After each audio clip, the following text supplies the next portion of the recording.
Hello and welcome to the Moncast. A podcast where we watch Pokemon and Digimon in tandem and discuss the similarities and differences that they share. My name's Sam, And I'm Stevie. and the score currently stands at 10-8 to Pokemon, and this time we're watching episode 19, The Prisoner of the Pyramid and Tentacool and Tentacruel.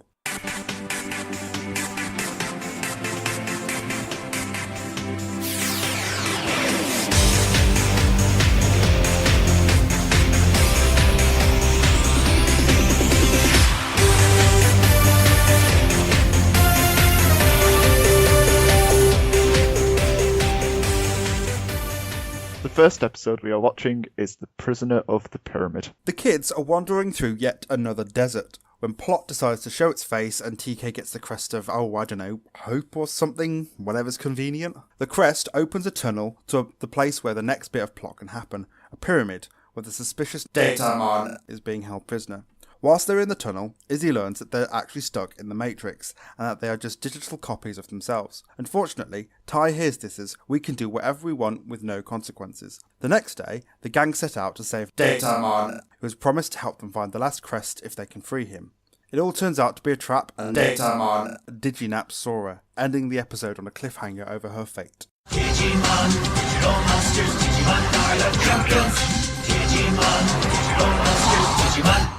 Okay, so the first thing I liked was Joe calls Etimon. Fair enough. I like that the voice of Gazimon is also the voice of Koromon, whoever voices them. Is this Koromon's high-pitched voice or Koromon's original voice? High-pitched voice. Oh, well, yeah. I wasn't keen on the high-pitched voice. It was too squeaky. It's my turn to have a better like than that. I like it when Izzy uses his computer skills to not just sound smart, but to actually do something smart, like hack into the dark network. That was really cool, using his own dark network against him to get information. To be fair, it starts off with them like on a metal table with wires going into it, and then there's just a plug that he unplugs from the table and can stick in his laptop. It's great, and his laptop doesn't work in some places, but now it does work, and it's kind of cool. It's giving Izzy more time to do his thing, which is great because Izzy's been annoying lately, just saying how high waves are and stuff. In this episode, he's in his element.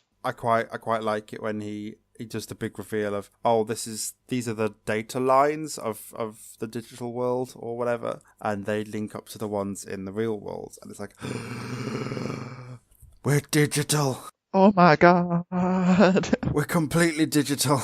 We're going digital. They've already gone digital. They are digital. Which makes perfect sense, because when you fall through waterfalls and weird wavy lines, you become digital. I remember finding this big reveal, I remember it being kind of amazing when I watched it the first time, because you knew they were in the digital world, but you didn't really think of it being as, okay, this world is basically a world that uses the real world's data and everything. It's cool. It's just an interesting concept of this parallel world made out of the computers and all the connections between them. It's not entirely explained how it works. It's just sort of this thing exists. It's great though. Our internet, everything is a bridge to the digital world, and that's how we can get to it and stuff. It's fun because it's been 19 episodes and we've just got to the bit where they actually have some semblance of knowing where they are and what they're doing. Speaking of being digital, I like how Matt says, did we just go in through the floppy drive? And that's so dated because they don't exist anymore. It's the most dated reference. Your turn. I like the fact that Etimon's imprisoned Datamon to use him to create the dark network and run it for him, because that is something that's actually an evil thing to do. Yeah, I think my favourite thing this episode was definitely Etimon, because he's this is probably the most time we get to see him. He imprisoned Datamon to use to create the dark network, which is the thing that he uses to control pretty much the entire server. He just ends up being there because he's found out about Datamon sending an email. And then when the kids try and fight Etimon, he just beats the stuffing out of the champions like they're no business. He's not threatened by them. He's not intimidated by them. He's a lot stronger than any of the Digimon that the kids have, even combined. He's kind of a big threat. It's just the fact that he's a dumb monkey, that he just doesn't understand that he's such a viable opponent for them. This is the closest they've actually been to Etimon so far. Like, we've not seen him in person before. It's always been a massive display hologram or on a screen or just one of his minions. When he grabs a Kakumon by the horn and just throws him around, it's great. He's so powerful. Well, we know what your favourite thing is. Other things I liked, Tai.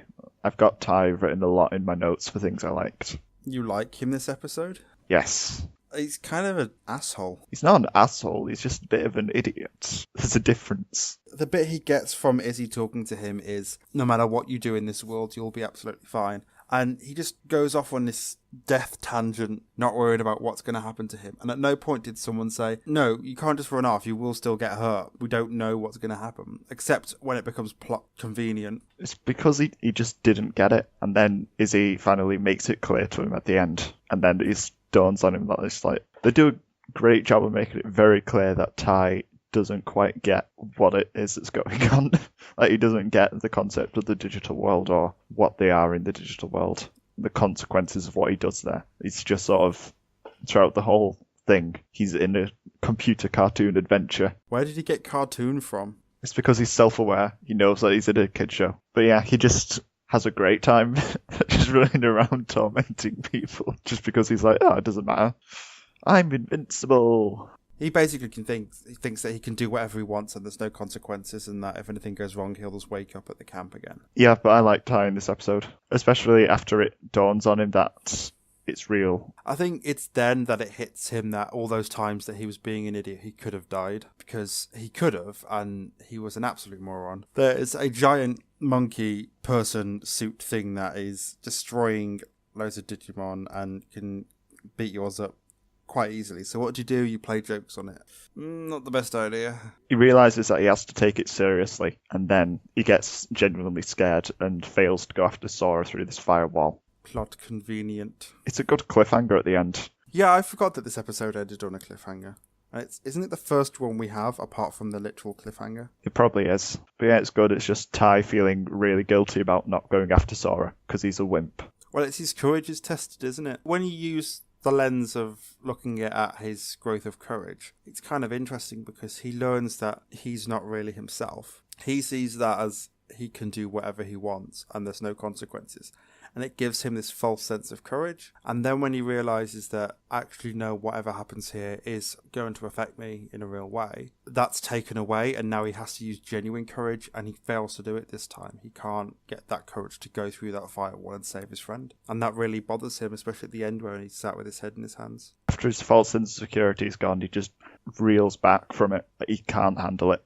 So he has to sort of build himself back up because he's gone from being in this dangerous situation for 18 episodes to all of a sudden being, oh, it's great, I can do whatever I want, I'm invincible. And then all of a sudden it's taken away from it again and he doesn't know what to do. And that's where the cliffhanger comes from. And I'm excited for the next episode.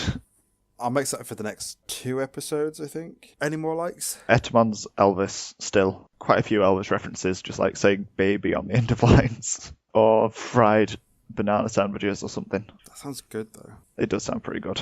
Oh yeah, my final like, going back onto the digital world stuff, is that I really liked some of the contemplation of whether you existing or not really affects whether or not the world around you matters or your actions matter. Because it's some really deep stuff about like existence and reality. They do have a little existential crisis. It's just like, if we're not real, does that mean that nothing matters anymore? Or do we have to still carry on as if things do matter, even if we think that is not real? Some really deep philosophical questions like that. It's something that you don't get in kid shows. Thoughts about existence.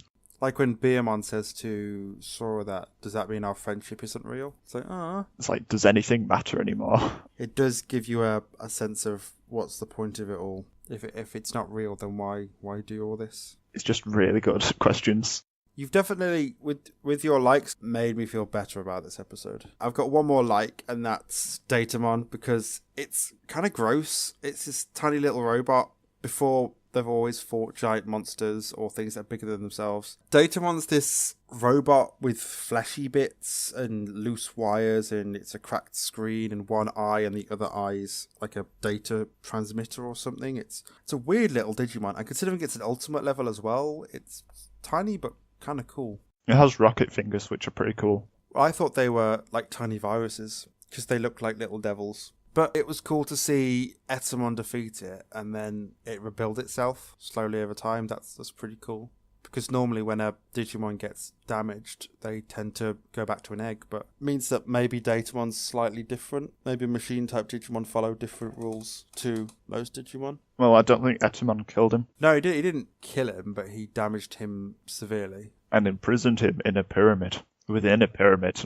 And then there's the voice, though. The voice itself's a bit weird. It's an interesting villain. Because it's like, even though it's the enemy of Etamon as well, it's still the enemy of the kids. Because it's kidnapped Sora and Biomon.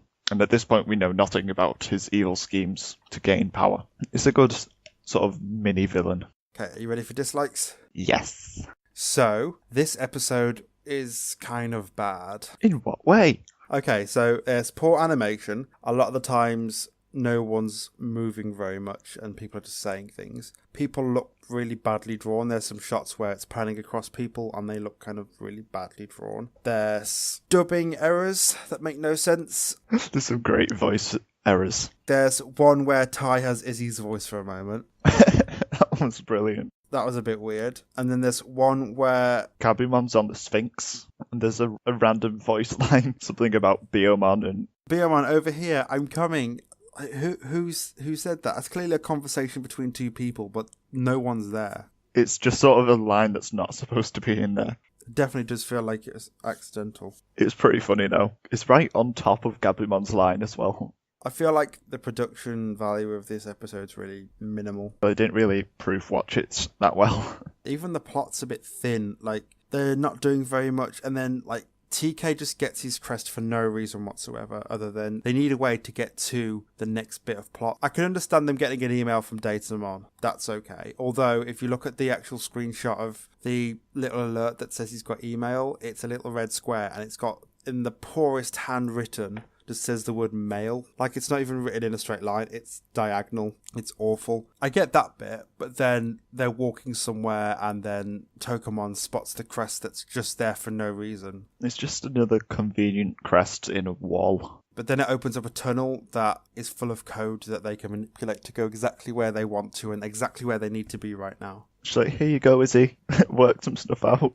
Like, they didn't want to write a good enough plot to get them from where they are to where they need to be. So instead they were just like, okay, well, give one of the kids the crest and then they can get themselves there by, according to Izzy, he sent them as attachments. Izzy just does some stuff on the computer. I don't know why he doesn't do it more in the future, because if he has like fast travel to anywhere in the digital world and things like that, basically superpowers because of his laptop, you think it'd get used more, but it's just sort of like, oh, I'm going to do it this one time. Yeah, I'm not a massive fan of, like, the animation in this episode seems really sloppy, and then the plot itself seems really thin. Like, all they wanted to get across was that they're in the digital world, and then Sora gets kidnapped. Yeah, it isn't the most complex episode. It's just sort of, they get an email, they go find him, and then he betrays them.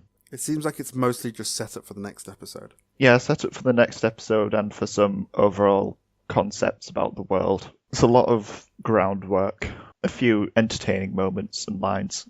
For example, Etamon calling the kids, "You digital dumpster." I preferred, "I'm having a bad day, baby." There's a lot of Etamon talking to himself and making Elvis references. Etamon's the best bit of this episode. So let's just jump over to that now, actually. So what's your favourite character or thing? Mine is Etamon, because Etamon's like the best thing that's happened in this episode. I'm going to say Ty, because I liked his being dumb phase progressing into, wait, I was being dumb, I should stop being dumb phase. And then the remorse at the end of the episode is a good emotional moment when he feels extremely guilty about not being able to chase after Sora because he was just reeling from the shock that it's real and it matters. It's a genuine risk for him, and that hits him hard. I like Ty in this episode overall. I think I'd be more annoyed if he learnt that they could get hurt and then him being, no, it's okay, that's fine, I'm still brave.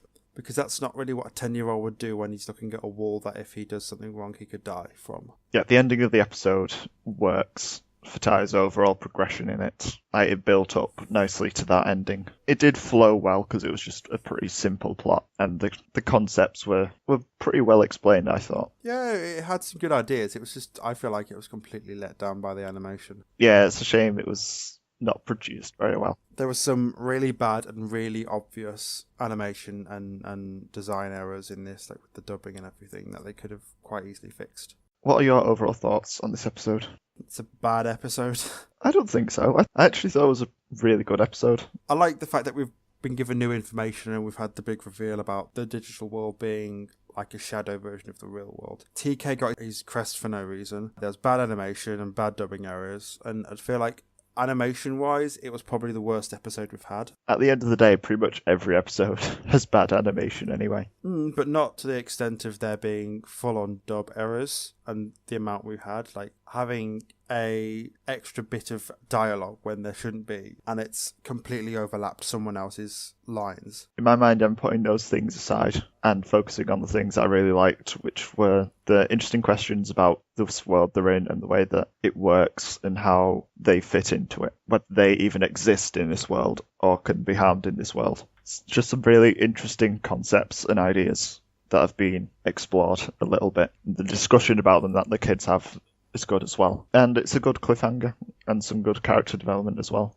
I do like the fact it's left at a cliffhanger. It means that the next episode doesn't have to have any setup for the episode. We already know what's going to happen and it's going to jump straight into it. So yeah, I think it's a strong foundation for the next... It's like the end of the arc almost. As a setup episode, it's quite good. Despite the silly errors that were left in. But those were just minor things. Apart from that, I quite enjoyed it.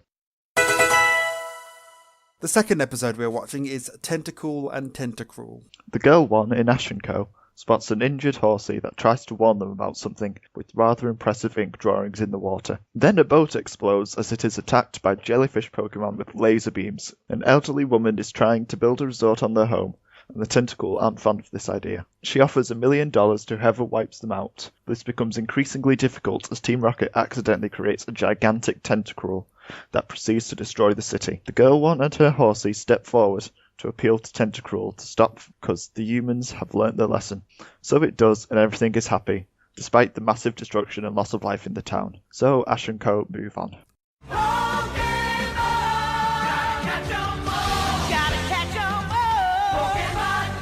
So, you can go first. What did you like about it? Okay, I noticed I actually really like Misty's shoes. I want a pair of Misty's shoes. Okay. They're like Converse almost, aren't they? Yeah, they're like red Converse with a yellow lightning bolt on. I want a pair of Misty shoes because you wouldn't know they're a Pokemon reference, but they're just cool on their own anyway. You could probably buy a pair of red Converse and then just iron on some lightning bolts. Look up a picture of Misty's shoes if you can, because they are really cool. It's your turn.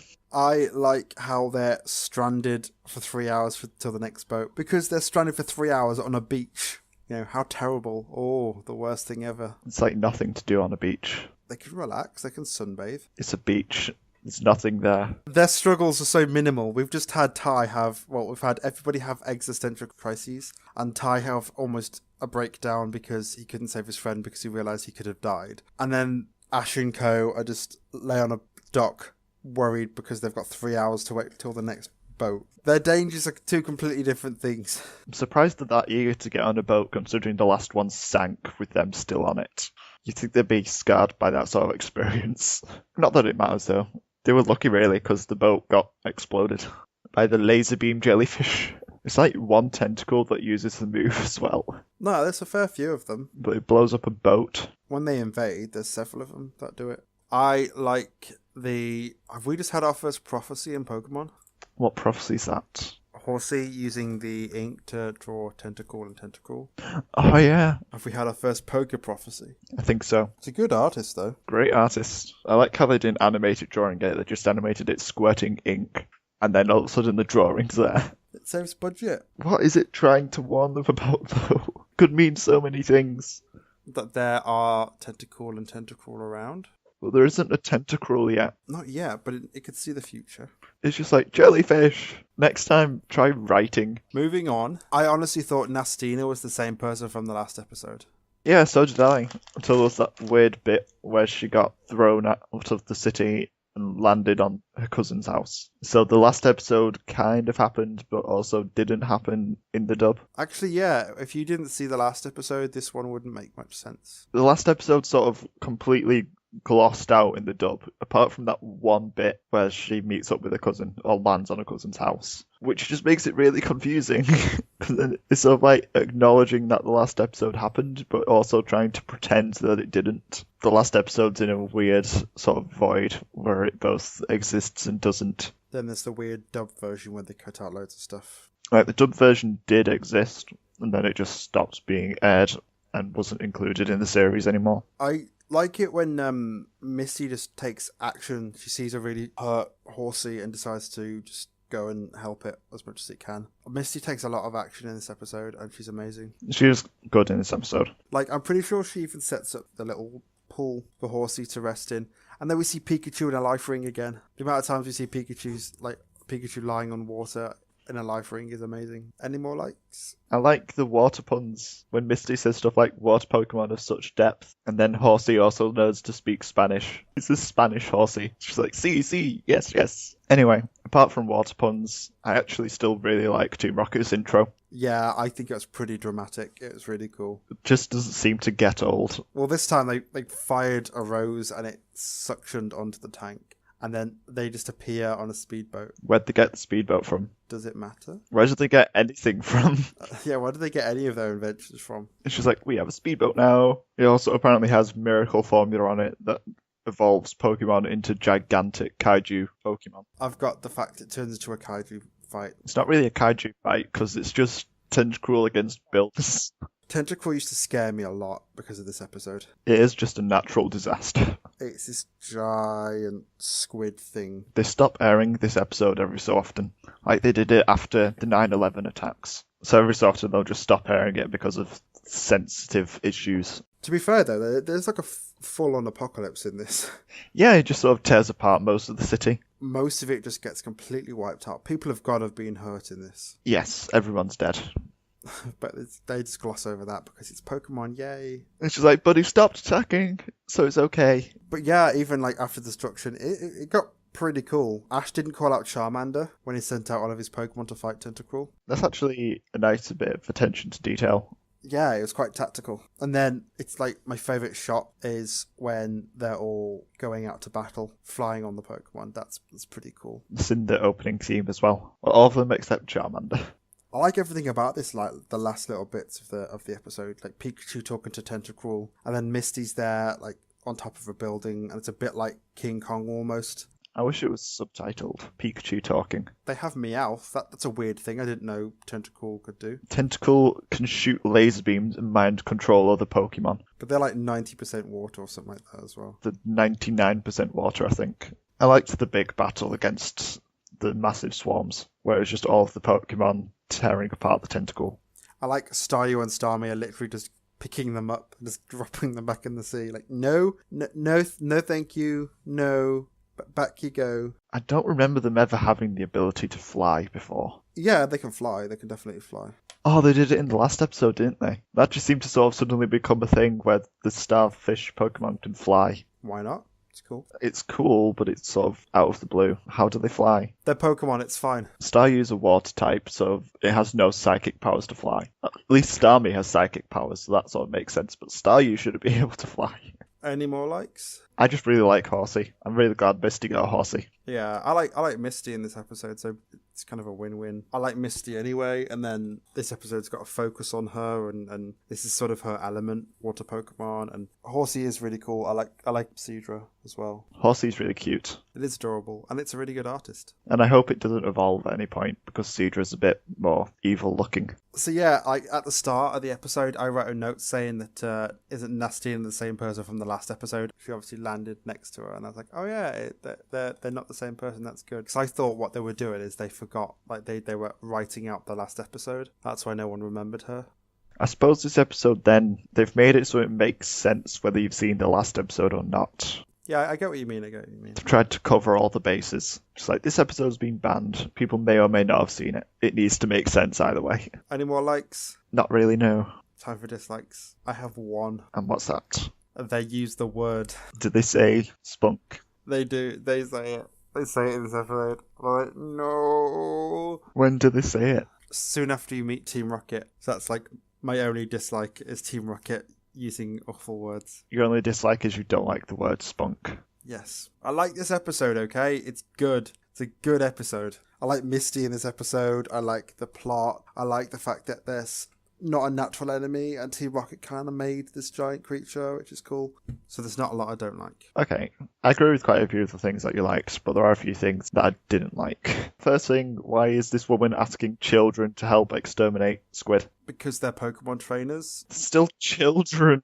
Pokemon trainers get more responsibilities. You shouldn't be asking children to do jobs for you. Or she can if she wants to. Also, how is developing on land disturbing the water Pokemon? When you look at the one scene where she's sat in the imaginary hotel with the coral reefs around them in like a giant aquarium, I'm assuming they're building down under the water and that the hotel rooms are underwater and they can look out into the coral reefs. Okay, so you think that they're like building some nifty underwater resort? So that like they're digging into the coral reef to set up the foundation for this place, and then when you're there you can sit and look out at all the Pokemon in the coral reefs. Yeah, I think it might have been an entirely artificial island. I can see why that disrupts Tentacruel or Tentacool. Also, Tentacruel is cooler than Tentacool, so that doesn't make sense. It gets cooler, but it becomes cruel. It's not really cool. It's Tentacle.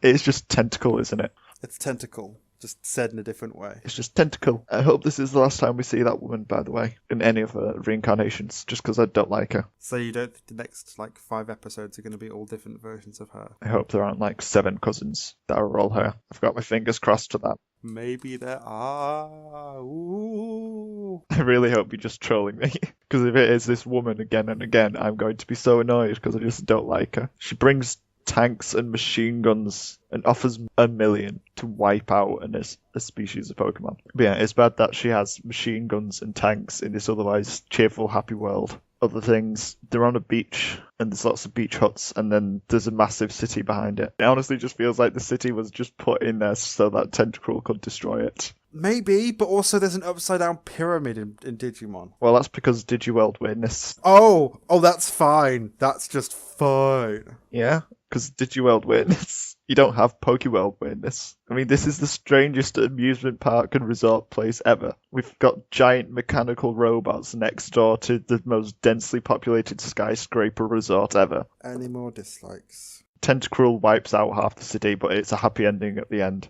Okay, I kind of agree with that one. That people must have died. There's lots of dead people, homeless people, people who have lost their livelihoods, but it's fine because Tentacruel stopped attacking, and they learnt the lesson. And Misty got a Pokemon. Just looking back from the boat at this inferno, just like, oh, we did good, guys. We saved the city. Just fires breaking out and people screaming. So they're just joking, why have you taken my pose? They're not bothering to think of all the dead people that they should be mourning the deaths of. The ending is way too happy-go-lucky after the events. Yeah, it's going to take years for them to rebuild that place. It's quite a flawed episode. It's fine, because Misty got a tiny seahorse. Yeah, and that's all that matters. It's totally worth the destruction of a city. Okay, what was your favourite thing and why? Misty, she's so good in this episode. She showed initiative. She went and helped Horsey when she could. She went up against Tentacruel in a really dangerous situation. I mean, that thing's wiping out buildings with one swipe. But she felt brave enough to go and talk to it and try and reason with it. She's braver than Ty is. The leader of the Digidestined isn't as brave as this one young woman. Well, in this one instance, Ty's run up to Skull Greymon. It's not a water Pokemon though, is it? So meh. It's a giant skeletal dinosaur with a fish missile. With fish missile. Okay, what's your favourite thing? I'm going to say the giant Tentacruel, despite the fact that it's really dumb. Giant Pokemon are cool. They've turned up quite a lot in this series, so... Yeah. At least this one's a genuine giant Pokemon. It's not just a robot. And it's not just a silhouette of a Dragonite. We finally get to see a proper giant Pokemon. That was somehow made just by Team Rocket. They don't really play that much of a part in this episode, do they? Well, they do have a pivotal part of making the giant Tentacool. All that they do is turn up and then screw up. Overall thoughts? Some good things, some bad things. I've just got mixed feelings about it. I genuinely like this episode. It's a good story. It's kind of scary. It's got a lot of destruction and stuff. I like the almost warlike battle where they've sent their Pokemon out to fight and then that doesn't really work. So Pikachu tries to reason with it and then Misty tries to reason with it. It's good. It's not just, oh, Ash has found a Pokemon. Oh, Team Rocket here. They've beaten Team Rocket. Now let's be friends. I feel like they made the stakes too high in this episode, just like ridiculously high, and then they just didn't react to it properly afterwards. They still treated it like a little nothing episode, despite the fact that he was destroying an entire city. It reminds me a lot of like King Kong or something, but it was great. It's good. It was a little bit scary when I was younger. Now it's time for Mono a Mono, where we talk about the similarities and differences in these episodes. Let's start with our monsters of the week. I'm going to say Datamon. Okay. It's a nifty little Digimon. Nifty. It is. No one uses the word nifty anymore except to describe like a pocket protector or something. Exactly, Datamon's a nifty little pocket protector Digimon who tricks the Digidestined through sort of genuine means of trickery.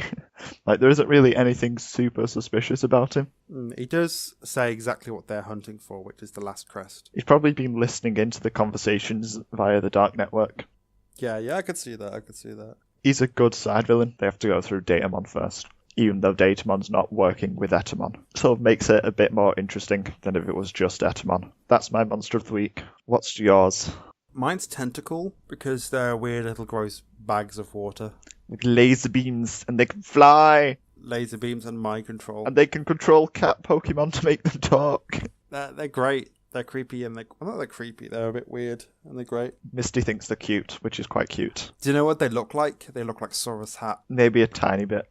They look a little bit like Sora's hat came to life. I can see the slight resemblance. Okay, what episode do you think had the best storyline? Digimon. Both of them were pretty simple this week, really. Digimon's was very linear. Just went straight from we are learning about the digital world, we are finding Datamon, build up to the next episode. It's all groundwork. And then the Pokemon one was sort of weird. It just sort of went all over the place, went on its merry way, making stuff up as it went along. Just like, let's have a giant Tentacruel now. Team Rocket can make it and it can start wrecking everything. It just sort of went all over the place. But it tried more complicated stuff than Digimon, at least. So I'll give it credit for that. I did think Pokemon had the better storyline, but after listening to you, I kind of think maybe Digimon had quite a good one. Because at the end of the episode, in Pokemon, all these destructions happened and they've just left and they're completely fine because they've got a new Pokemon. In Digimon, they're still feeling the effects of what's happened. You know, Sora's been kidnapped. They don't know what's happened to her. They don't know if she's okay.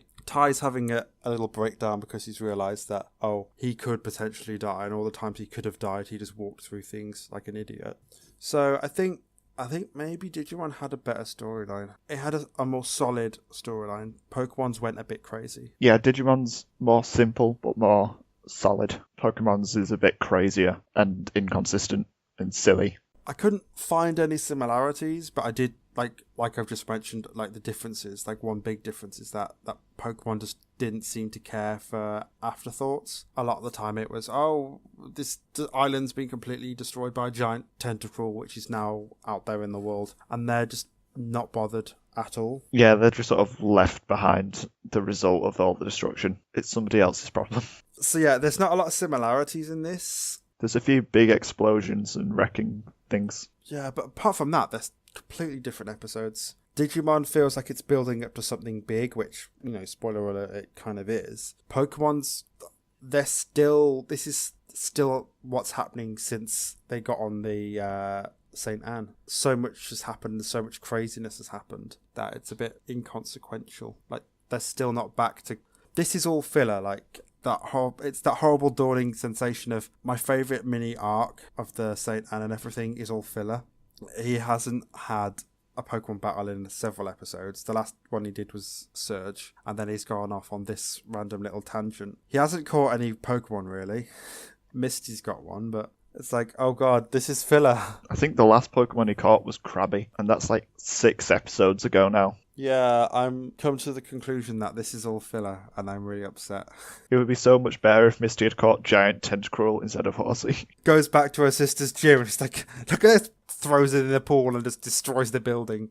The ceiling just caves in around it. Oh, that'd be so good. But no, she gets the tiny Horsey, which is fine. I like Horsey. One thing that I did notice in common was in both of these episodes, they don't have the strength required to sort of actually win in a battle against the big bad. So they have to either run away or appeal to its better nature, like they do in Pokemon. Also, 2 people, like a person in each one, has to show courage. In Digimon, it's Ty, who has this nonchalant level of courage, thinking that nothing's going to happen, but then has to show courage at the end and fails. And Misty has to show courage going against something that will quite easily kill her without a second thought. So there's a few things they do have in common. Which episode did you enjoy the most? I liked Misty's plight more because I like Misty a lot, and I liked her having a little episode with a bit of a focus towards her.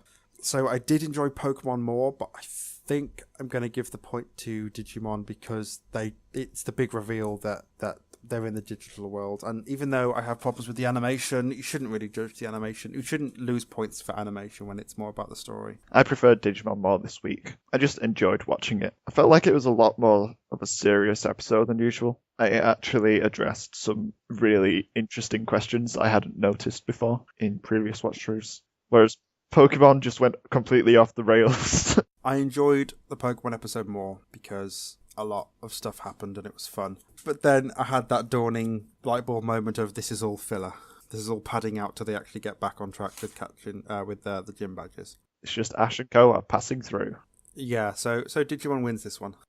Which makes it 10-9 to Pokemon. Join us again next time and we'll be watching episode 20. The Ghost of Maiden's Peak and the Earthquake of Metal Greymon. You can subscribe to the Moncast on Soundcloud, Stitcher and iTunes, and if you'd like to leave us an iTunes or Stitcher review, we'd be really grateful. You can find our social media on Facebook, Twitter, Tumblr, and with Will forums if you search for the Moncast. Or you can email us at themoncastpodcast@gmail.com. Please do email us and contact us because we had no monistration this week and it made me sad. Thanks for listening. Bye. Bye! 連れ出してあげるから